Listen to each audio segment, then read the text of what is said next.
All right, we will now call to order for the Special Committee on Reducing Red Tape on Monday, May 13th, 2024 at 3:17 p.m. Madam Clerk, can you please call the roll? Alderwoman Spencer. Alderman Oldenburg. Alderman Narayan. Here. Alderwoman Clark Hubbard. Here. Alderwoman Keys. Here. Alderwoman Sanye. Present. Chair Velasquez. Present. Alderman Oldenburg.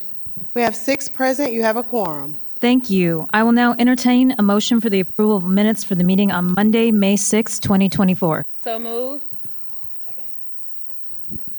Great. Board bills for review. I have to call the roll. I'm sorry. Yes, you do. Alderwoman Spencer. Alderman Oldenburg. Alderman Narayan. Aye. Alderwoman Clark Hubbard. Alderwoman Keys. Alderwoman Sanye. Aye. Alderwoman Velasquez. Aye. Alderman Oldenburg. Alderwoman Keys. Aye. Aye. We have 6 aye votes. Thank you. Board bills for review. We have none. Resolutions for review. We have none. All right, so today we're going to focus on a committee discussion on minority and women-owned businesses. But before that, I want to give a special shout out to our colleague, Alderwoman Keys. Today is her birthday, and she's choosing it to spend it with us doing public service. So thank you, Alderwoman Keys. Yes, happy Thank you. I'm birthday. also feeling terrible, but I'm here. Thank you so much, guys. I appreciate that. If I could, yeah, You're going to need a do-over. we'll celebrate you like 2 Mondays from now. I'm good. All right, so the item on today's agenda is a public listening session where the committee will hear directly from business owners and entrepreneurs about the challenges they face when it comes to red tape and city process, and consider recommendations from improving those processes. Again, today's meeting will focus on minority and women-owned businesses, and as we said last time, and we'll continue to for the next few weeks, each meeting will focus on a different type of business or issue regarding red tape. So feedback from these and recommendations from these listening sessions will serve as the basis for these discussions, and obviously we'll want to look to create legislation that cuts red tape ultimately. As a point of order, I ask that we keep today's discussion focused on the topic on hand, which is women and minority-owned businesses. So before we start with public comment, SLDC will be doing a presentation, or really just an overview of how they handle minority and women-owned businesses, and also we'll give a briefing on the Business Assistance Center. So hopefully we have Stacy Fowler via Zoom. Yes, I am here, Chairman Vasquez. All right. Can you hear me?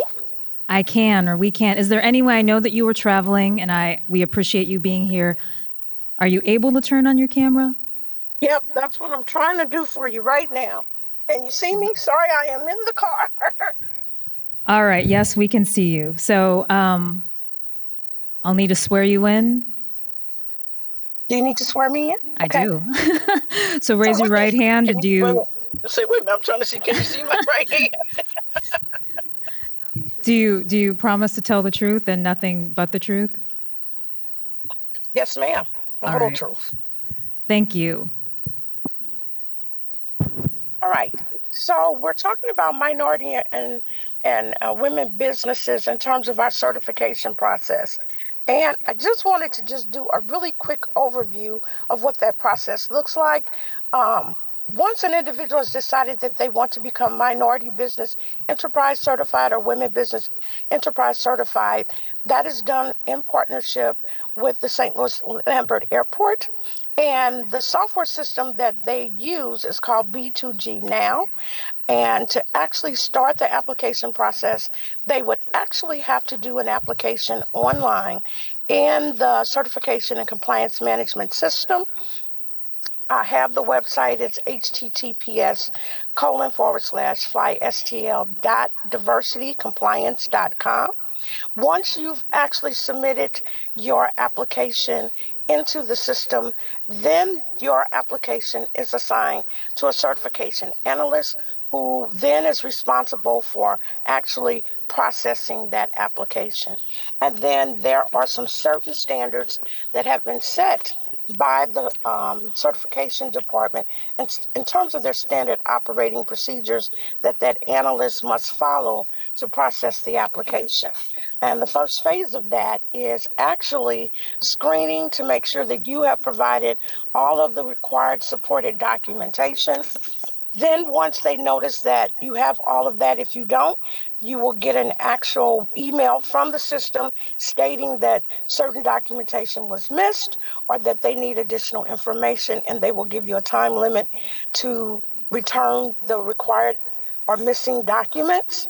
Then they will also do what we call a desk audit to make sure that the documents that you have submitted are accurate. And if they have questions, they can ask you questions about the documents that you submitted.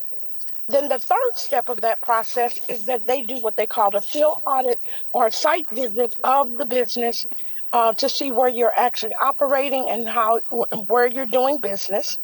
Then once that's done, then that analyst will begin to prepare what we call a profile or a package of that business, which then is reviewed by Francois Wiggins to make sure that it is prepared properly and ready to be presented to the public review committee.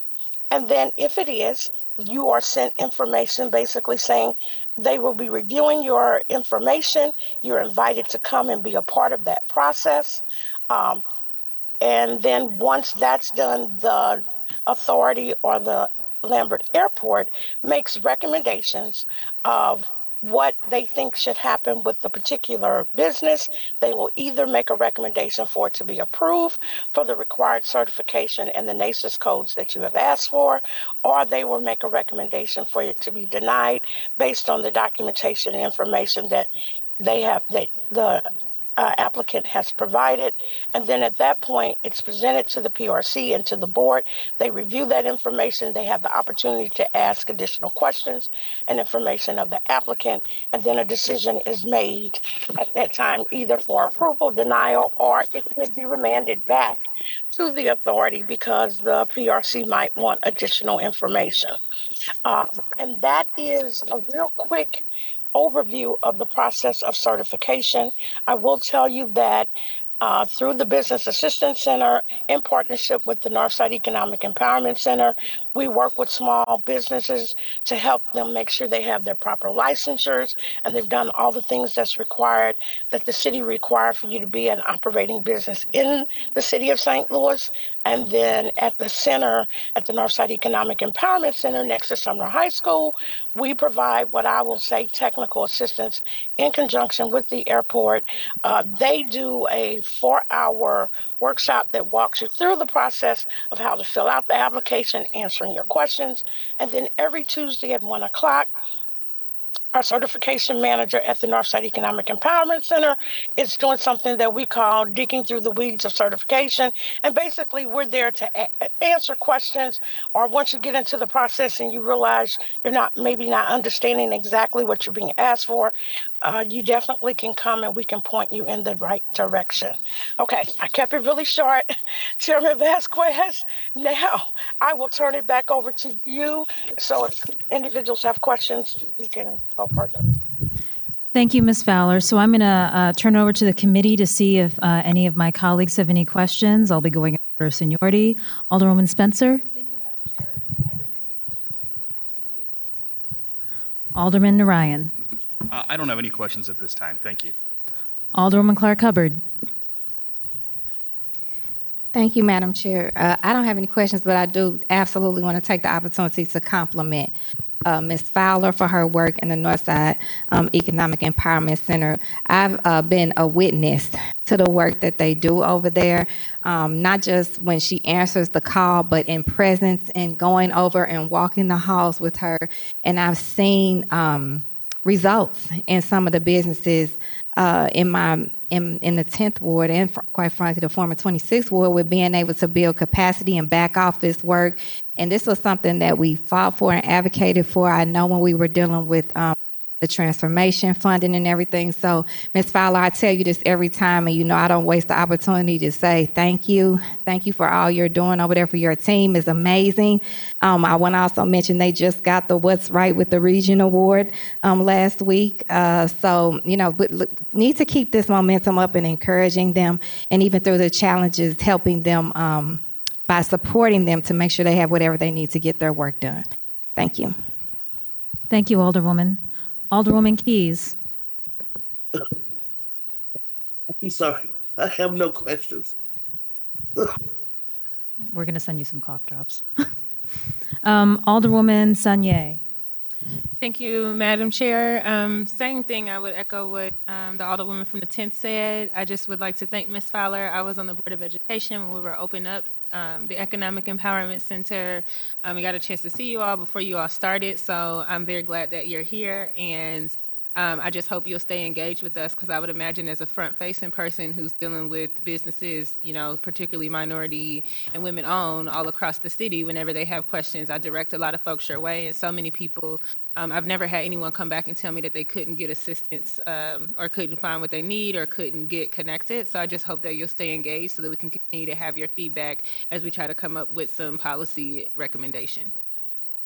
Thank you, Alderwoman. I do want to just note for record and for the meeting that we have Mr. Lennox Lamb here from SLDC in the audience. So he'll be here if we need more questions, and Ms. Fowler isn't available, but just in the conversations I have with the both of them, they are also here to listen for themselves, but also on behalf of SLDC to hear what the public has to say. So with that, we will get to the heart of the listening session. Clerk, how many people do we have signed up for testimony? We have none. We have none. Do we really have none? None online? Anybody in the room? Nope. Well. Yep. So since we have none, Chairman Vasquez, can I add one more thing? We actually do have one public comment, so we'll get started with that, and then we'll come back to you, Ms. Fowler. Thank you. Mr. McBride, can you raise your right hand and swear to tell the whole truth and nothing but the truth? I just need you to state your name and the company you're representing. And clerk, we'll keep these. I know we only have one, but 5 minutes. So if you could also keep time. I'll be very brief. And actually, I think it was really fantastic testimony that Ms. Fowler just gave. I think SLDC is doing a wonderful job when it comes to implementing goals and implementing the minority business aspect.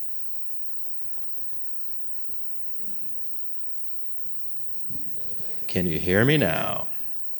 Yes, we can. Thank you. All right. Sorry about that. Let me start over. I just wanted to say, I know Stacy quite well. I wanted to say that I think SLDC did a great job when it comes to participation and inclusion goals for minority and women-owned businesses. Just as a caveat, I'm also the labor chairman for the St. Louis County NAACP. So I've spent a lot of time on the recent disparity study and looking into a lot of the findings that came out of that. And I think that, because St. Louis City and County both did kind of an apples to apples study, it made me look at both to be able to compare and see what were the strengths, what were the weaknesses. And I think one of the most glaring things coming out of that would concern minority and women-owned businesses, the fact that BPS really rarely applies any goals to any of the projects that they bid out and they let. And I think, any projects under $900,000 currently have no workforce or minority and women-owned business goals. And one of the most glaring recommendations coming out of the disparity study is that those goals, I think, need to be applied to a much larger swath of projects to bring down that threshold considerably, to make sure that these goals are being applied to other projects and making sure that minority and women-owned businesses are getting a fair shake at these projects. One of the things that was very glaring again in the disparity study was that on the goals in which we have, or the projects in which we have no goals, our inclusion has been absolutely abysmal. So that was why the reasoning was that, we need to reduce those those thresholds. We need to apply the goals to an additional, category of projects. So I just think that something that would really help minority and women-owned businesses in the city of St. Louis, looking at how BPS can better apply those goals to a larger number of their projects. That's Thank you, sir. Does anybody from the committee have questions? Oh, thanks, Clint. all right. Thank you.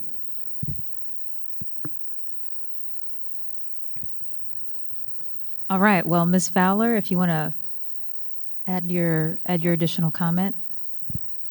Well, my additional comment is that we know that the certification process has gotten a little cumbersome and we've gotten a little backlog. And so one of the things we were hoping to hear from individuals today was just to understand how we can better serve them and how we can streamline this process to look at how we move people through it better.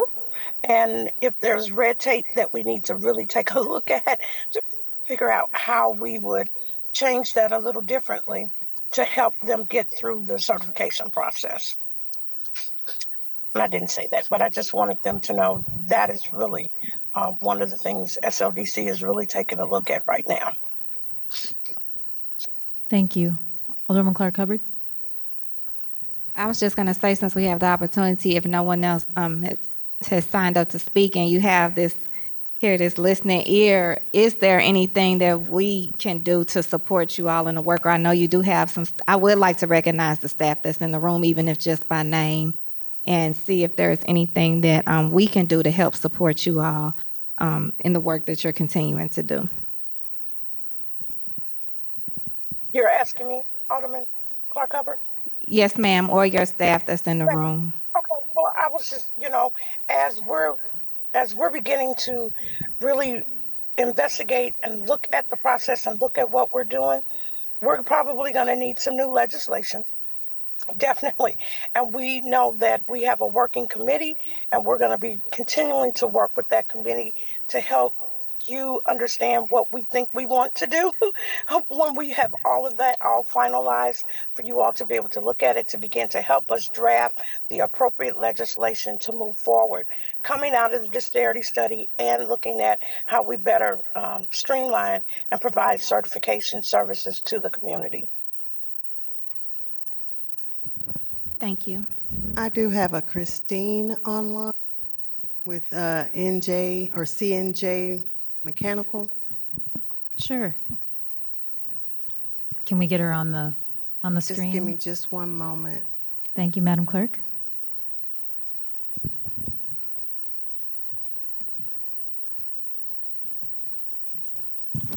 Tony with STL, can you make me a co-host, please?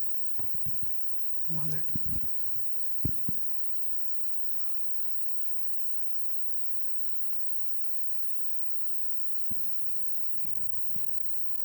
Thank you.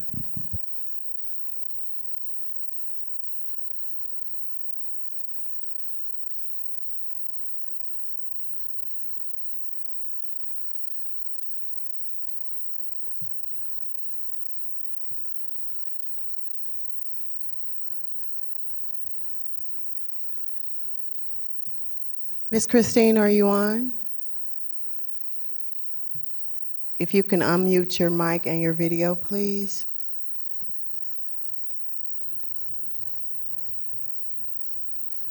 Christine with CNJ Mechanical.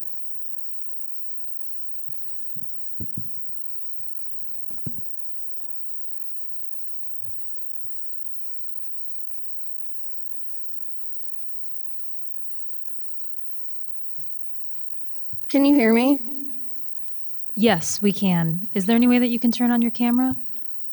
I'm trying. I'm driving, so I apologize. Yeah, we definitely don't want you to turn it on if you're driving. We don't, I don't think we, Yeah, I don't think we I'm want sure- your, Yes. you probably don't want your testimony if you're driving. Really haven't. Perhaps could you pull over for the few minutes? Sure. At the next exit, can I do that? Or I can wait to speak then, or Yes, I don't know. we For definitely some don't want reason you to the videos- testify while you're driving. Oh, okay.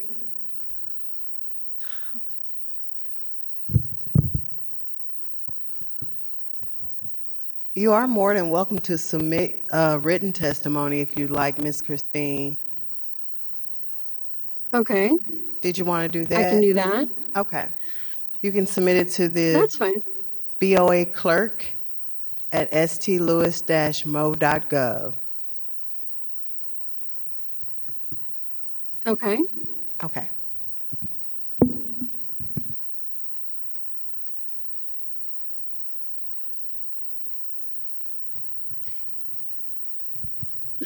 Okay, well, have a little awkward pause here. Is that that's the only person to testify? Okay, so Christine will submit her written testimony. And I think do any committee members have any other comments, questions? A quick point of order, Madam Chair. I'm just curious, because I believe that these are really important discussions. The discussion we had last week, this today, and I know in the future we're looking at food trucks and how we're going to get through cutting the red tape on some of these longstanding issues. What is this committee doing to publicize the fact that these conversations are taking place? Because I'm just surprised, because I know any time that and I know the Alderwoman from the 10th can agree with me on this. Anytime that we address things legislatively that have an effect on minority and women-owned businesses, people do come out of the woodwork to talk about the kind of hyper-specific legislation. So I'm just curious if we, as a body, did an appropriate job of publicizing the fact that this conversation was going to be taking place, and if there's room to improve on that in the future. Sure. I mean, obviously, I think there's room to improve. I mean, so I think we sent out, and I'll check in with Cecilia, but we worked with the license collector to send a notice out through the email address that they had. We sent out emails through my contacts to probably between 20 and 40 business owners and folks said that they were going to show up today. Have we engaged with people like the entities like the International Institute or any of the? It went out to the Hispanic Chamber of Commerce, the Asian Chamber, Heartland Chamber. Okay. Yeah, that's the Heartland Chamber of Commerce.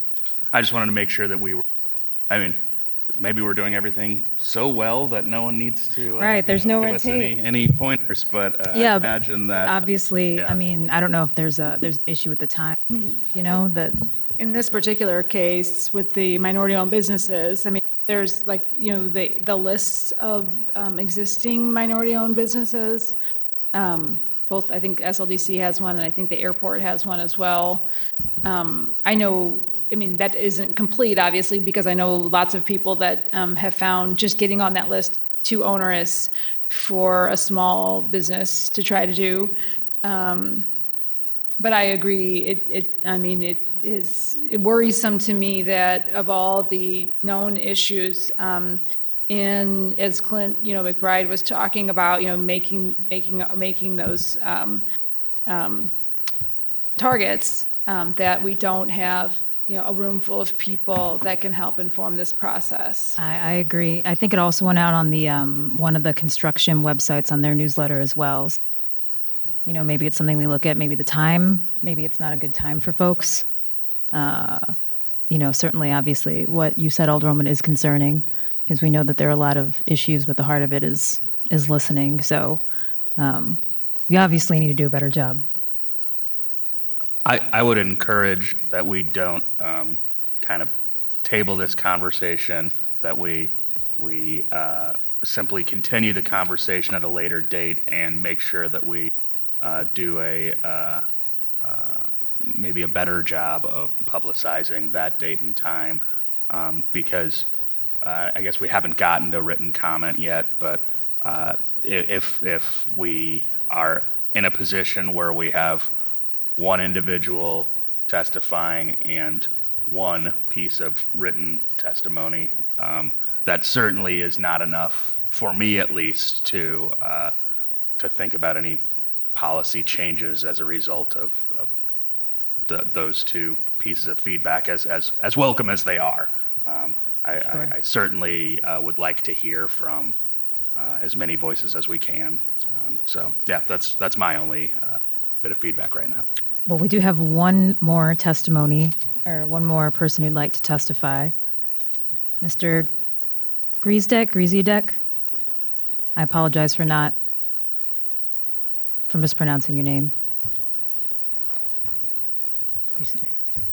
Madam Chairwoman and members of the committee. Can you just swear, can I swear you in on this? Will you raise your right hand, obviously, and swear to tell the truth? I do. Thank you. I'd like to thank you for having me up here today.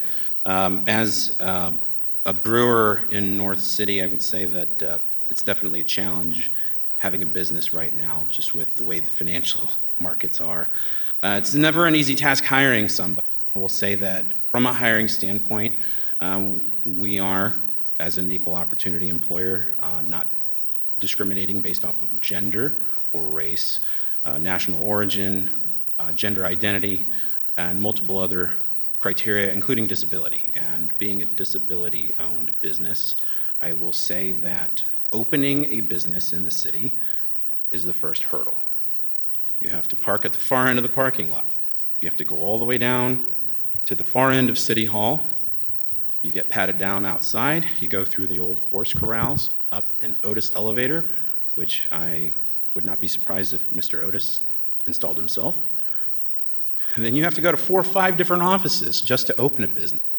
If you own your business, if you own your property that your business is on, you'd hope that the recorder of deeds has everything up to date.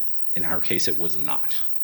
You have to go there, you have to go to the business development office. Depending on the clerk you get, they either point you to the offices you need to go, up on the 4th floor, down on the 1st, back up to the 4th, back down to the 1st. You have to go to excise if you're opening up a business that has a liquor permit. And then you get to come back after doing all that, present on the 1st floor your check. No personal checks, it's a business check. So there's a lot of going up and down with 1 or 2 functional elevators, lots of flights of steps. And after 7 years of business, I became the operating manager, so he did not have to take the steps up and down. I do like getting my steps in. I count them when I come in every August for permit renewals, but there's other things we can do. I know that the Board of Aldermen has studies on, I know we're saying red tape, but trimming the fat. You've looked at other cities, you probably find that other wards have, and I know this is going to start going outside, but just make it easier. Make it easier for us to open a business, regardless if it's a woman-owned business, whether it's people of color, part of the LGBTQ community, or disabled. Should not have to do 5 or 6 different offices. I know it's an independent city, and it is a city and a county, but I should be able to go to one person, get everything done, write my check, and go back to my job. Should not have to climb all over this building. Thank you. You, sir. Do members of the committee? One question for Mr. Griezdeck, if he's open for it. Yep. In your time here, have you utilized the Business Assistance Center? And if so, what has your experience been like with the Business Assistance Center? I think I'll be answering your question in the form of a question. Where's the Business Assistance Center? Okay, that is a. I recall a room on the 3rd floor to the 4th. So I believe we used it when we started, but if moved since then, we have not. I'd have to look up the specific room number, but I know sometime back, and this is years back, before I started at the board, that there was an attempt to address that exact thing by starting what was supposed to be a kind of a one-stop shop with the Business Assistance Center, but I personally don't believe that it again has been kind of publicized enough that people are actually utilizing it. So that's why I was curious if you had. If we've used it, it wasn't since we were founded in the city. Okay, thank you. You're welcome. Any other committee members have questions? I know we walked away, but. All right, with that, no other written, Oh, Oh, one more agenda. if you'll just state your name and company as well. if you can raise your right hand and swear to tell the truth. I do. My name is Ruben Guzman. I work for a general contractor called Peric. So, I mean, it's not really a testimony, just try to offer. Peric is a general contractor that we do a lot of business here in the city. And actually, we are one of the biggest is that we work with, try to work with the minority businesses. And at the end of the day, we are the end users of what you guys are trying to get the red tapes out. So we see a lot of things that we like to work with SLDC.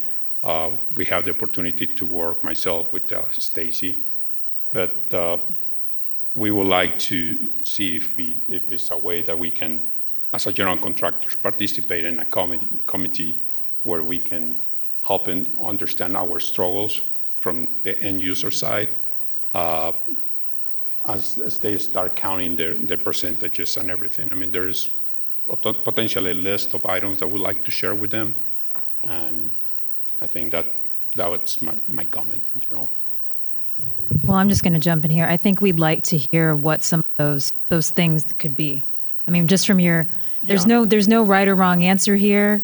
You know, we are genuinely, we're just curious on what you experience and what frankly doesn't work. Yeah, I mean, for instance, with the procuring process, how we procure in the construction industry, and how those align with the requirements to meet the participation. That is nowadays is not that you have one set of drawings and then you move on. I mean, we are into different phases of the drawings, and we start procuring different stages as we move forward towards starting the final construction. So there is some subcontractors that they don't have the capabilities to do a design build type approach, like mechanical, electrical, plumbing, and fire protection.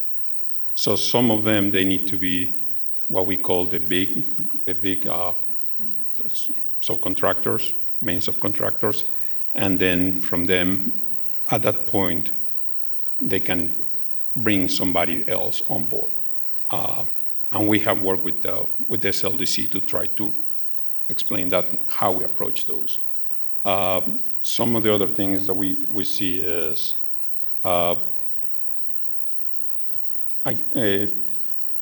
we have something that is called the utilization plan that we work with SLDC at the beginning. Again, that's kind of tied at the beginning with how we start procuring. We making our own plans to it, just to let them know, hey, we are meeting, this is how we are going to meet the goals. And that's how we treat it. We're not meeting as goals. It's some kind of must-haves that we have to have. And we have seen that it takes time to get that approved. It actually gets approved until the end of the project. At that point, there's something that it needs to be, I don't know if it will be approved or not approved at the point, but we already went through the whole process, through the whole construction. And any incentives that any developer has already accounted for can be in jeopardy. So, and that kind of discourage a little bit the developers to come to the city because they don't know if they will do it or will not get the final approvals.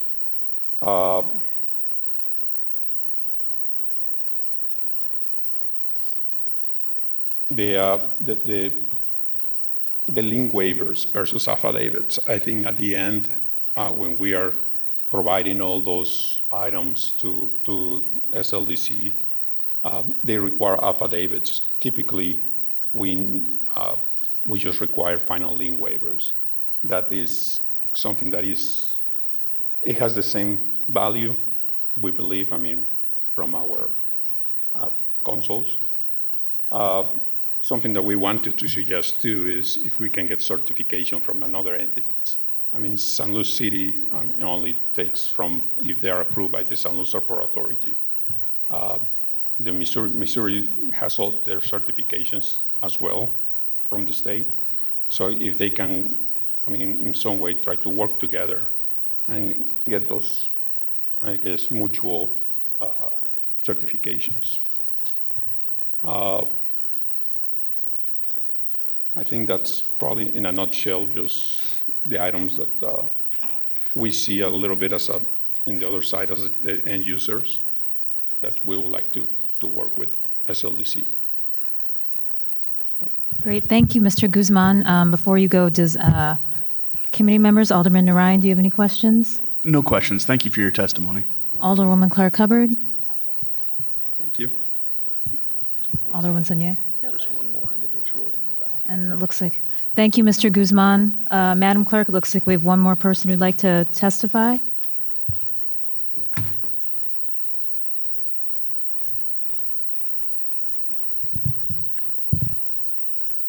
And obviously, if you could state your name, where you're from, or if you live in the city, and then if you could raise your right hand. Okay. Not to swear you in. My name is Rochelle Bonte, and the company I am with is R&B Mechanical Heating and Cooling. Do you swear to tell the truth? Yes, I swear to Thank tell you. Okay. Well, I didn't have a testimony at first. This is my first time being at this meeting, so I kind of figure out exactly what's going on. I did get an email and learned about this last week, but as he was talking, he's from Perrick, so I've actually been a sub under a mechanical contractor with Perrick before, and a lot of what I hear as you know, just around some mechanical contractor is that, oh, we can't find any woman-owned. I'm woman-owned. I'm here. I know C&J that was on and she was driving. She's woman-owned. She's here. But like as he said, you know, they're the GC. They have that prime mechanical contractor, which is the contractor. I mean, they're the big contractor. They can take on these big jobs. Me as a smaller company, I cannot take on these big jobs. You know, I'm just been in a few years. I don't have the cash flow, but I'm trying to connect with the prime mechanical contractor. And what I've experienced is, it seems like they wait to the very end until they're pushed to have a woman on. I've specifically been told several times where they're not pushing us for a woman on, so we're not pushing it. But apparently they're pushing more the minority on than the woman on. So then what happens, it seems like to me, is it gets down to the very end. And I guess in order for them to get their contract, and this is all what I'm assuming, is then I get a call. We need woman on. But now this is about when the job is about to start. I need to be there from the beginning. I need to be there when SLDC is talking to the GCs or all those meetings that's happening before. I need to know what's going on before. And then, you know, I've spoken to Stacy before about some of my concerns, so some of this isn't new. You know, of course, there is this big push for us to be prime contractors, but we're just not in that position to be prime contractors yet. So, you know, how can you get on if it seems like the mechanical or whatever contractors, the prime mechanical, prime whoever, is pushing you out and squeezing you out until they have no choice but to, you know, add you in. And also, you know, of course, let's say as a whole, they need for women, 11%, you know, women. So if they get that 11% with the carpenters, they get that 11% with the glazers or whatever, you know, and then they may not need me as a mechanical contractor because they got the 11% with the other trade. So then I'm out again.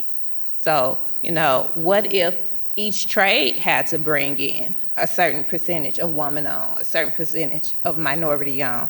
You know, that would be great for me, because then, you know, I wouldn't feel like I'm all these jobs that's going on and all this money, and I'm missing out, you know. And how can I grow if those opportunities aren't there for me and I keep getting squeezed out? But I did want to say, I am a woman-owned mechanical contractor, and I am here, so. Thank you. Wait, don't. We may have some questions for you. Alderman Narayan? More of just a statement. Just pretty recently here, within the last couple months, we passed a board bill 236, which was signed into law by the mayor just a couple weeks ago, I believe.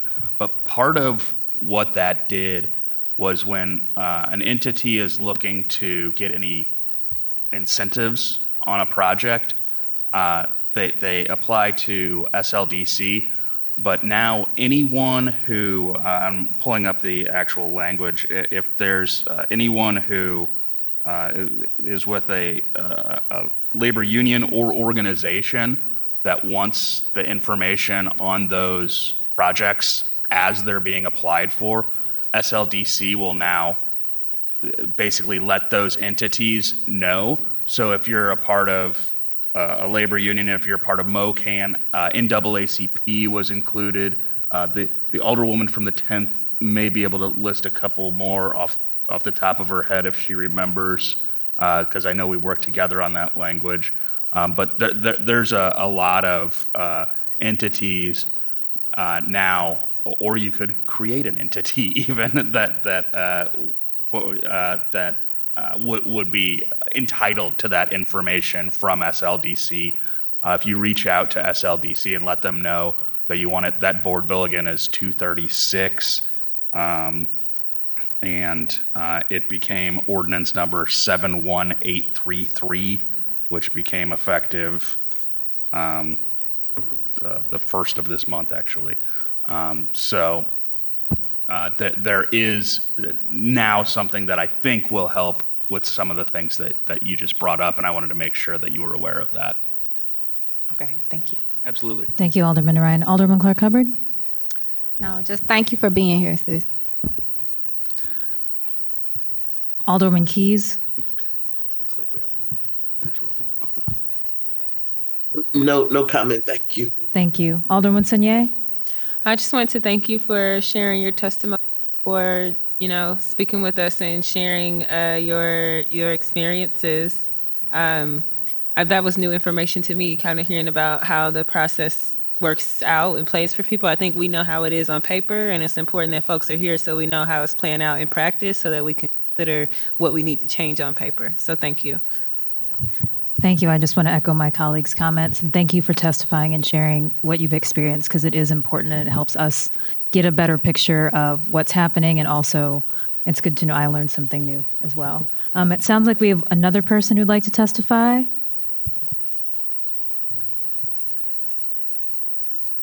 You could just raise your right hand and swear to tell the truth. I swear to tell the truth.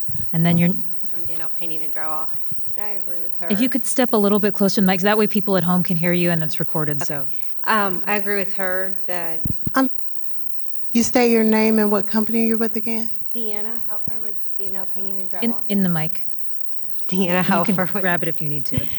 DNL Painting. I just want to say real quick, I do agree with her that a lot of the GCs have their main people, and we're always like last on the list, the WVEs, and I'd like to know where from the SLDC how we can get there at the beginning of it. That's all I have to say. Great. Is there any more about your experience just being a contractor that you'd like to share with us? No, not really. Okay. It's been hard. It was hard to get it, and I'm just trying to stay ahead of the game. Thank you. Came down here to support us. We appreciate it. Alderman Ryan, any questions, comments? No, just basically to just repeat some of those numbers. It was Board Bill 236 that was just recently signed into law. It became ordinance number 71833, and it requires if there's incentives being awarded on a project, it requires SLDC to share those that information on the proposals with any relevant labor union or organization. So basically any group who represents working people, it doesn't have to be a trade union. NAACP was there, MOCAN was there, and I know that there are at least 2 or 3 other entities that I'm just blanking on right now, but if you talk to SLDC, they should share that information with you as it as those proposals come forward. I was just pointing out Mr. Lamb from SLDC, so he's right there. Right. Alderman Clark Hubbard, Thank you.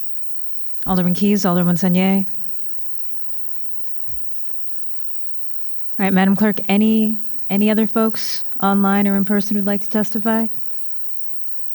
No, ma'am. All right. Well, thank you all who came here to listen and speak up. And again, this was the second of a series. Next week, we're supposed to focus on food truck owners, same date and time, or not date and time, but place and time, May 20th here at 3 p.m. June 3rd, it's we'd like to hear from small business owners and entrepreneurs. And June 10th, it'll be focused on special events.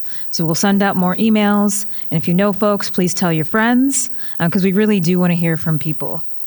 So do any other members of the committee have any announcements? Great. I would like to make a motion to excuse Alderman Oldenburg for today's session. Second. Previous roll. I would object, but. Oh, you were Previous roll. All right. And with that, I will entertain a motion to adjourn today's meeting. Second. Thank you.